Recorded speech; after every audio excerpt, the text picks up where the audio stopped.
How much sex is too much sex or too little sex in a relationship? Hi, I'm Dan Powers with Beyond the Bedroom. And I'm Elizabeth Wood. That's one of the most frequently asked questions that Dan and I get as sex educators. How much sex should we be having? Is the amount of sex we're having normal? Well, is there really such a thing as a normal amount of sex for a couple?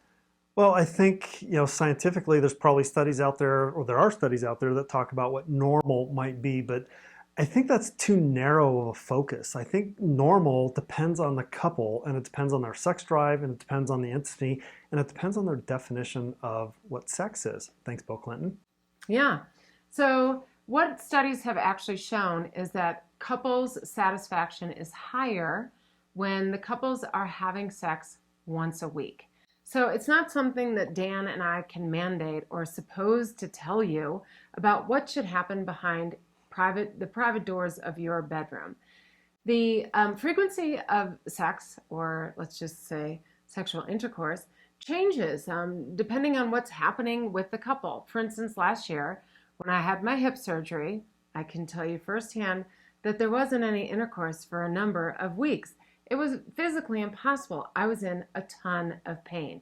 So during that period of time, were we averaging once a week? Nope. But what did we do instead? We were very sensual. We touched, caressed each other, held each other, laid in bed and talked.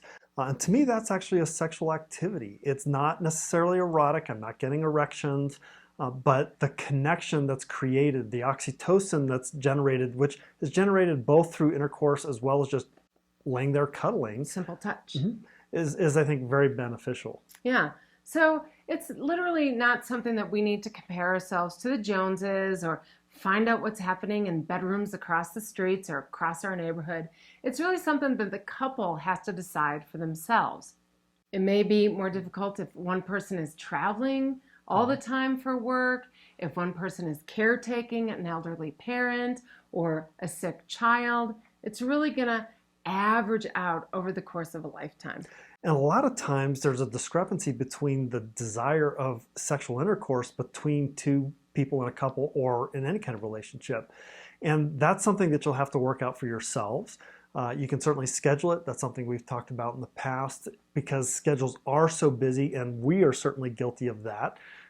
So you might have to schedule something or some other kind of practice, whatever that might look like for you. And just because you're not having sex or intercourse once a week, that does not mean that you should stop touching. The more sensual we are, the more connected we feel through touch, the more often that's going to lead into sexual behaviors, or sexual intercourse.